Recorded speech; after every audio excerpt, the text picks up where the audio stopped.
Hello, everyone. This is Marita, one who catches lightning, with the Path of Ish podcast, Walking with Our Shadow, where we share ancient indigenous teachings of remembrance, all so we can walk and learn how to walk a path of radical self-love. Welcome, everyone, to another opportunity to sit here together. If you can hear the koki frogs in the back, they are welcoming us into a time of the day, this being recorded at night, where there are different beings out and about sharing relationship and sharing song, sharing their wisdom and sharing their knowledge.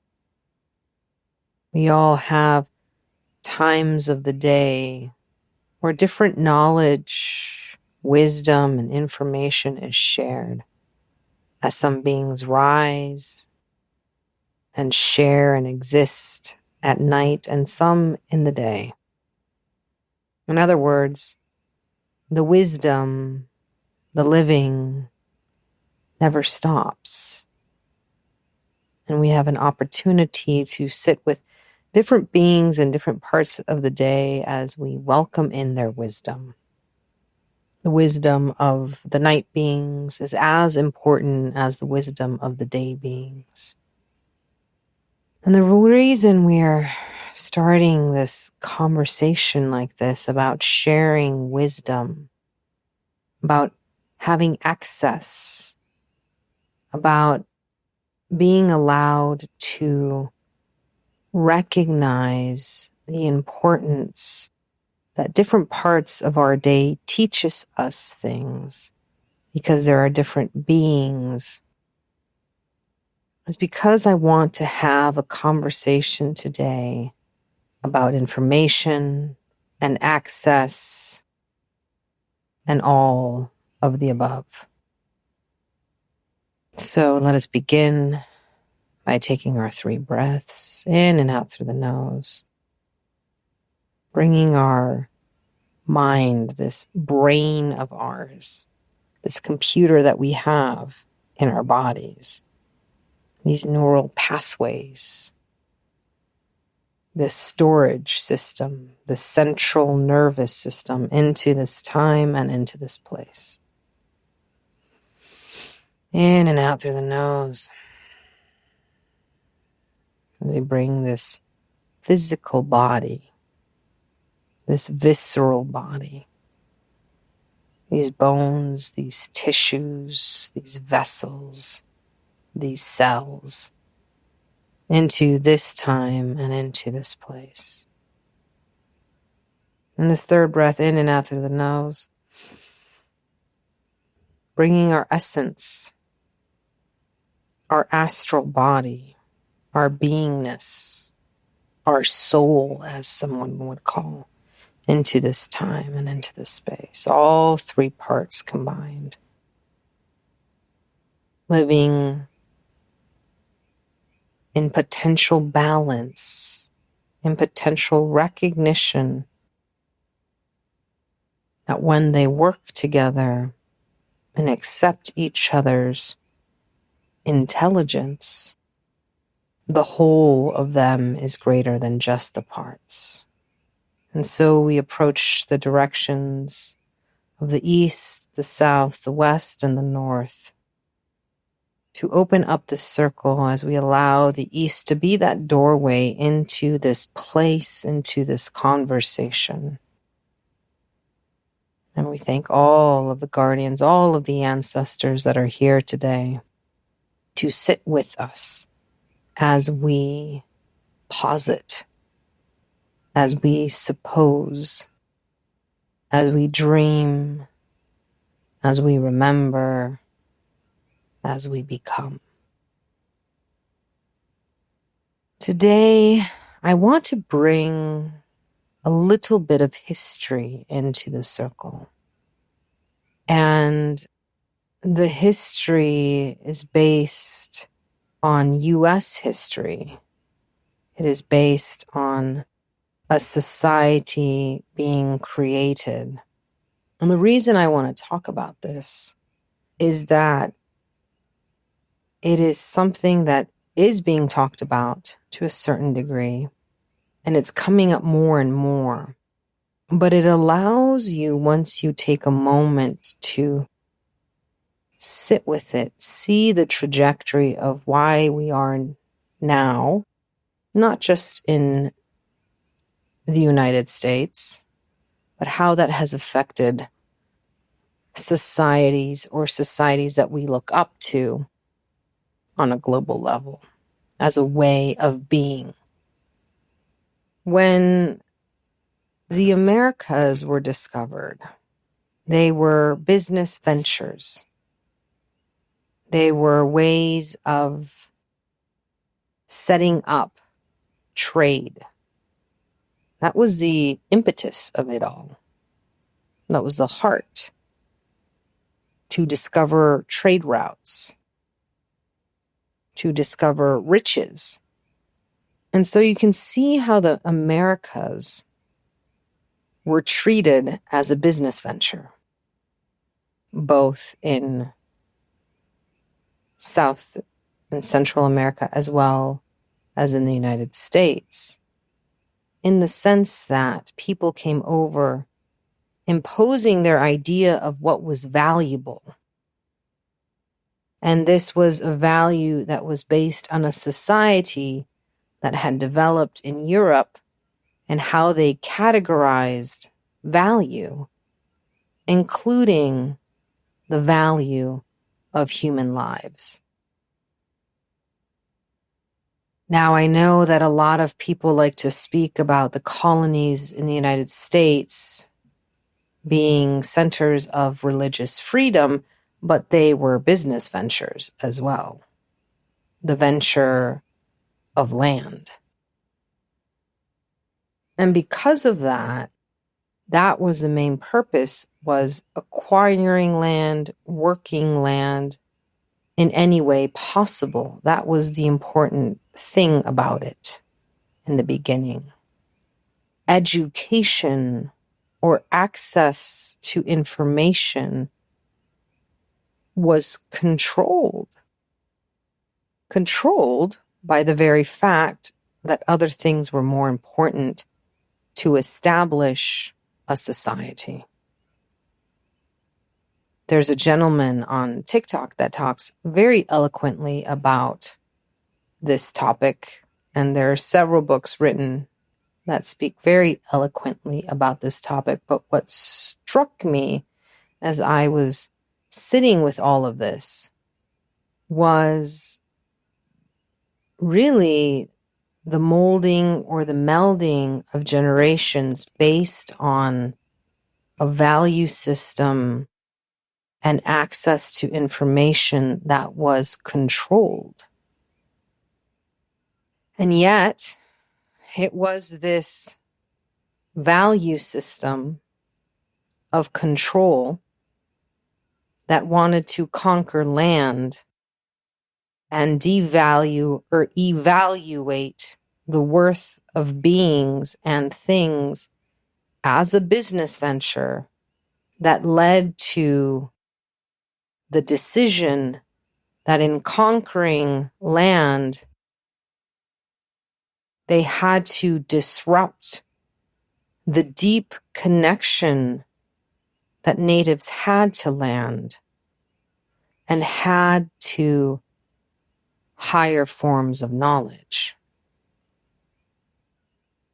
Many of the civilizations that were in the Americas before contact, before European contact,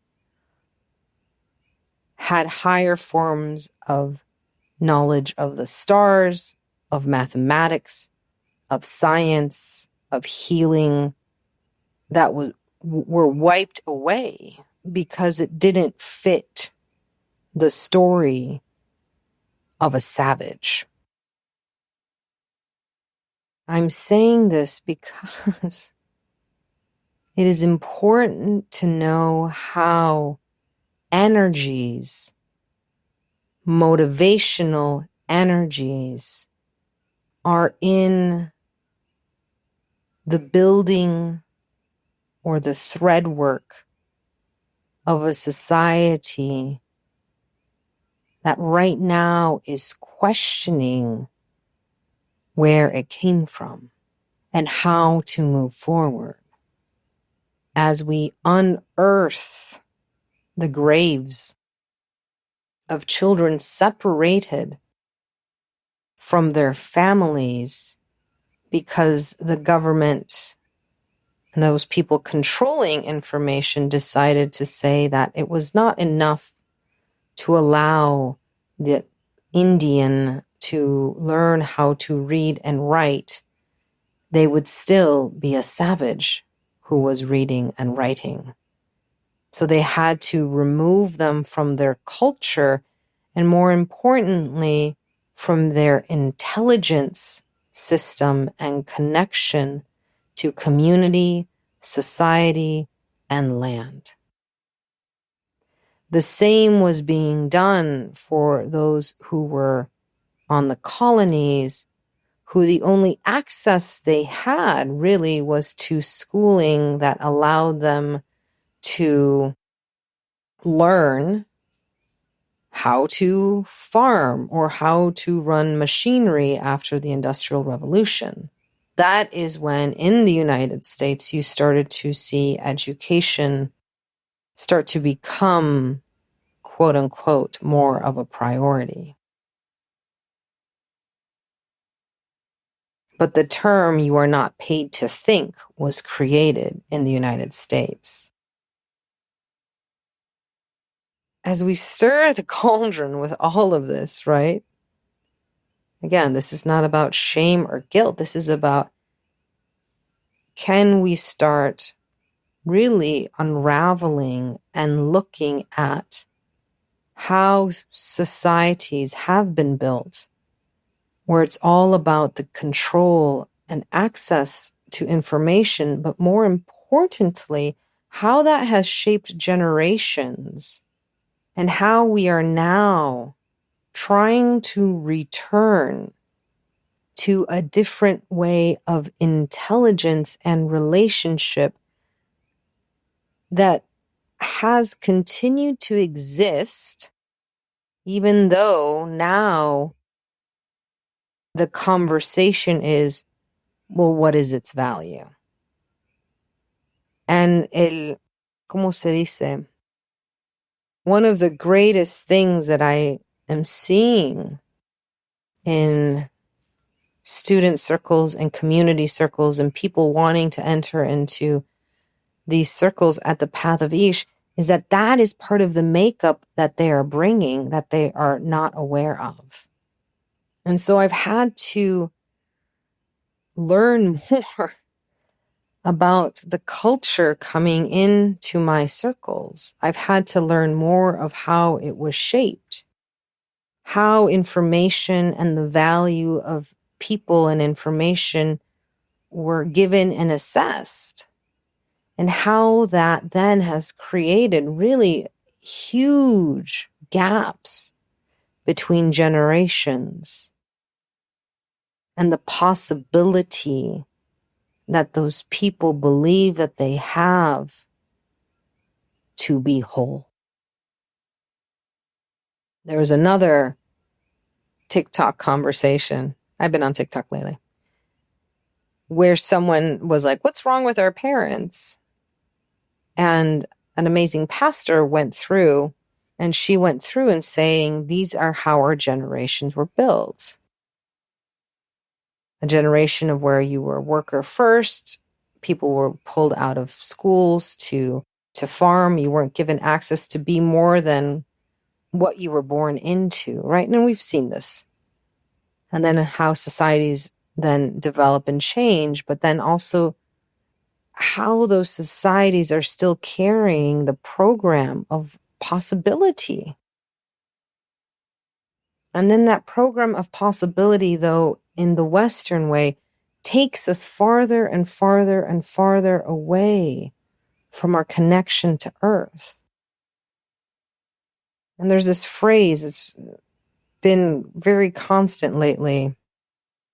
I've been talking to a lot of farmers, and I'm a farmer myself, but in talking to farmers saying we work the land. And when people ask me, I say we're stewards of the land. It's a very different way of being in relationship.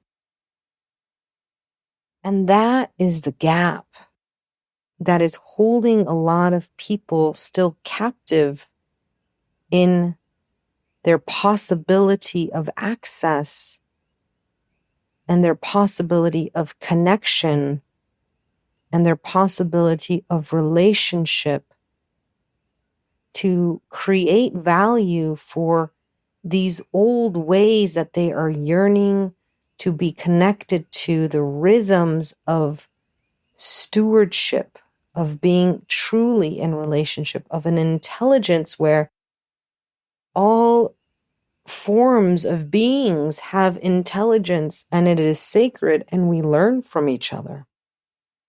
We don't impose access or lack of information because we are trying to control what people are doing or their potential.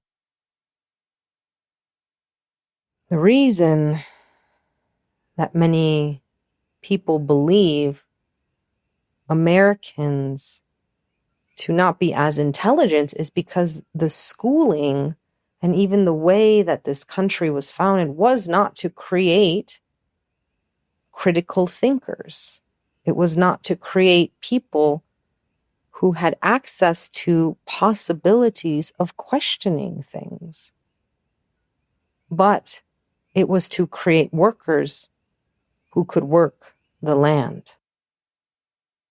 In one way, you could say that the beginning of the United States was just the beginning of another corporation.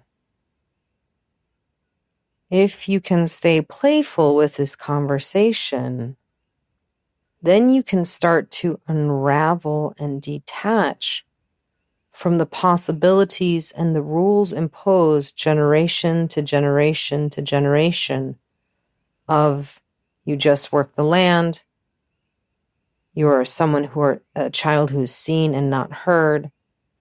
And then as the generations continue to evolve, as this reverend was talking, to the point that now we are in generations that have access to freedoms and the freedom of not conforming to a corporation is the huge difference and the huge story and trajectory of this, what we call the United States.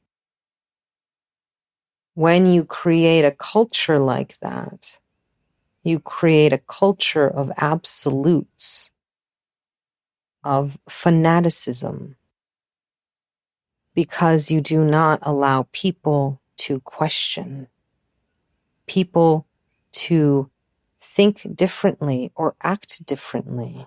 It's easier if everyone is just a number. And the best way to do that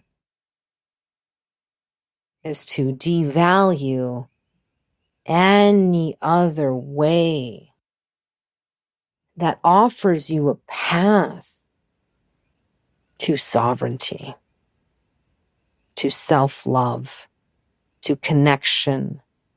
Let's just take 3 breaths again as we let all of this kind of continue to go around the circle. And just check in with your mind and your body and your essence. And if you come from a country or have migrated to a country or are living in a country that is or was a colony founded by an empire, I'm sure many of this correlates as well to a degree.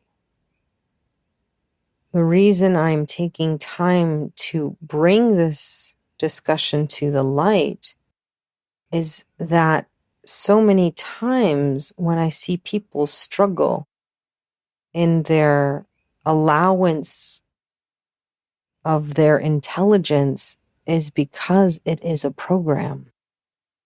And whether you are conscious of that programming or not, if you grew up in a colony, if you grew up in the United States of corporations, it is there. And it is alive today. If you are lucky enough to live in parts of this country where there are still people who live in relationship in a very different way and honor the intelligence of First Nation people, then please take time to recognize a different potential way of existing and being that just might be one of the answers to that angst or that anxiety of living in a dominant culture and what that does to your mind, to your body, and to your essence. When I bring this up in classes or in one-on-ones, and we recognize that this is what's happening, and we take extra time to have conversations of decolonization, empowering people with the access to how their culture was built, then they can make choices based on more information, and then they can choose sovereignty. They can choose what they want to believe moving forward or who they want to be. But if we don't take time to address the programming and take time to look at the fact that one of the ways that the Plains First Nation people were decimated was the killing of one of their greatest relationships, which was buffalo. Millions of buffalo used to exist, and their intelligence and their knowledge was respected as a beingness, as individuals, as a whole. And since I am recording this conversation nearing a full moon of the hunter moon, or for some people, the moon of the falling leaves, or for some people, a different kind of moon, the imagery of buffalo and relationship is one that is talked about at this time. If you value a being, you will then value not the decimation of their kind, but you will honor it in the way that it fits in. And you will honor when you hunt it, honor each part and let nothing of it go to waste. It is an ecology of living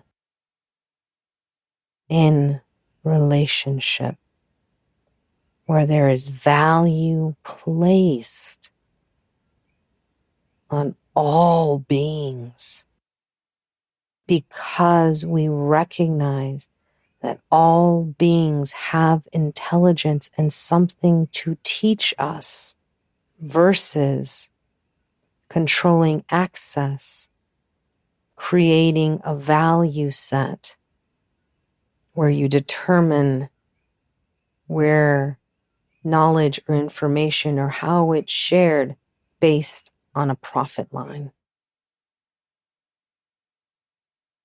So today, the invitation is to sit with your society, with your culture.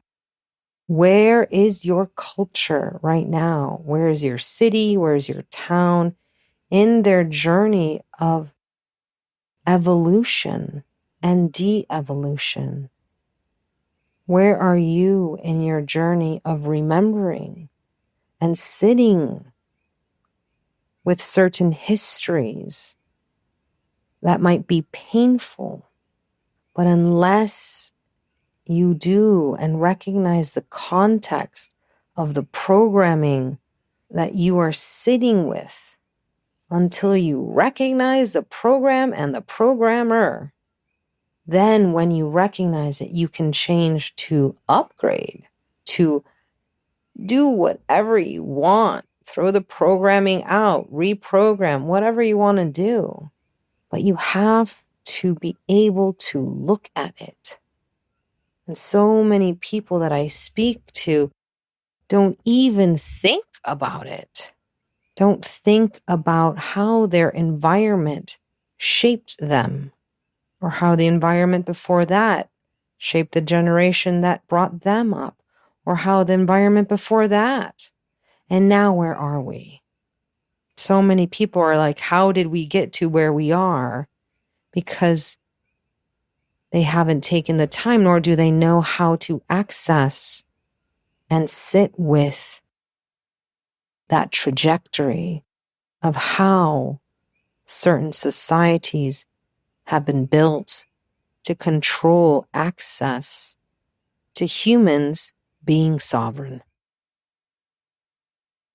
Sovereign people recognize the sovereignness of all human beings and do not impose upon them their way of existence. Now there's disputes. There were wars before. There are some beings that are like that. Sometimes that is necessary to protect your way. But if the way that you are protecting does not allow other people to be, maybe you should sit with that. The opportunity that if you are not allowing others to be, you are not allowing then yourself to be as well.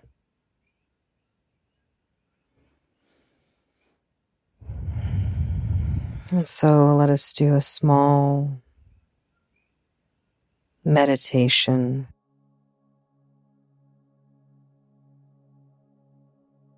And since Buffalo is here, let us welcome Buffalo into this meditation. And if you've never had the opportunity to be in the presence of Buffalo,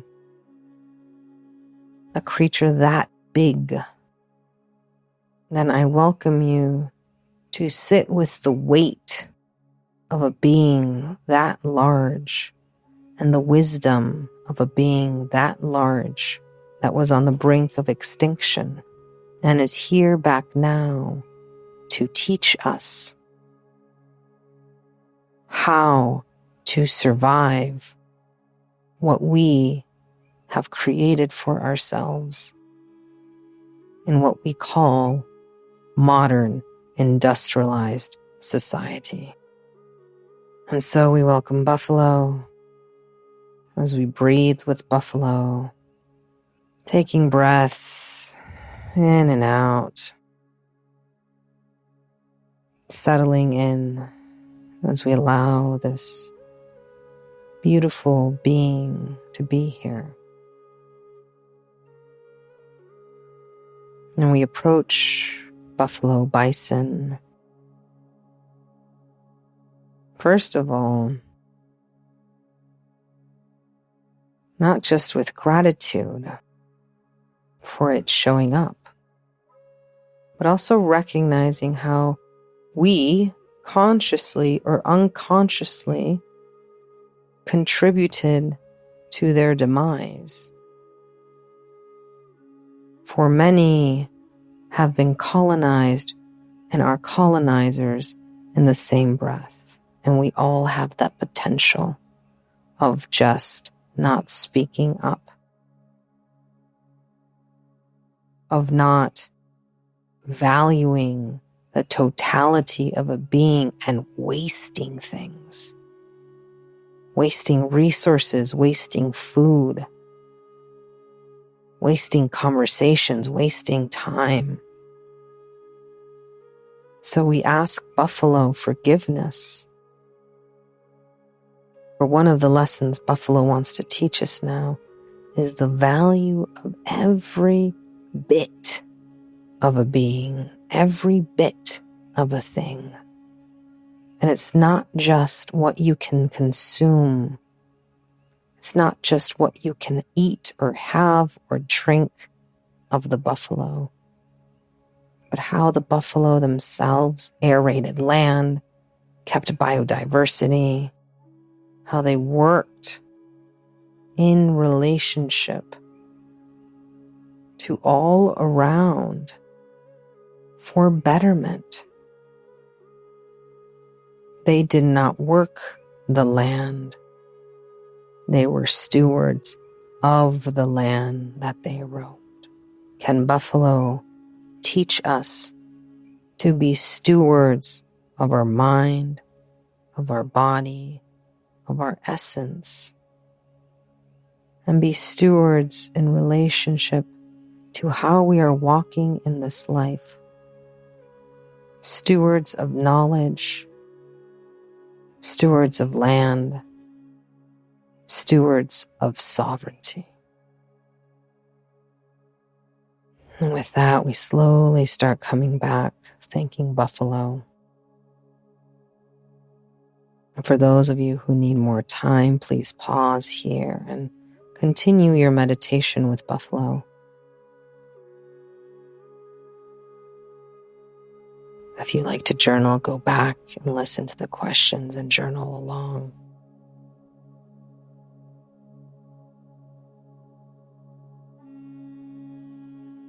But for all of those who are ready to start closing the circle, let us thank buffalo for showing up, for its willingness to be here as we sat with big conversations and big things and the heaviness of things.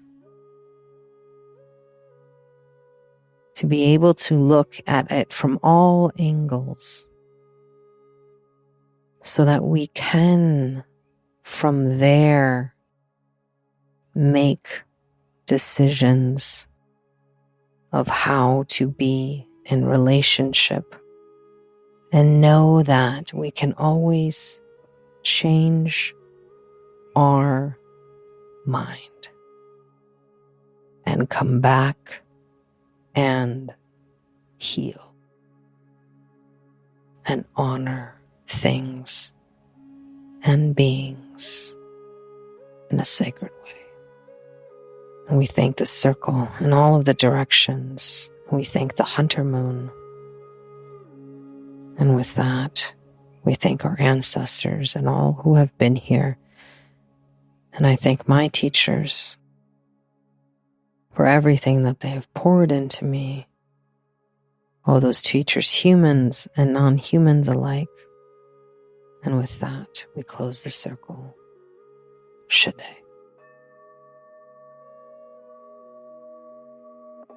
Once again, it is with deepest gratitude that I bow to you for joining me on this podcast, this episode, this circle, this plática, this meditation, this remembering. I hope that you have stayed curious. I hope to see you in the circle again next week. So make sure that you like or follow.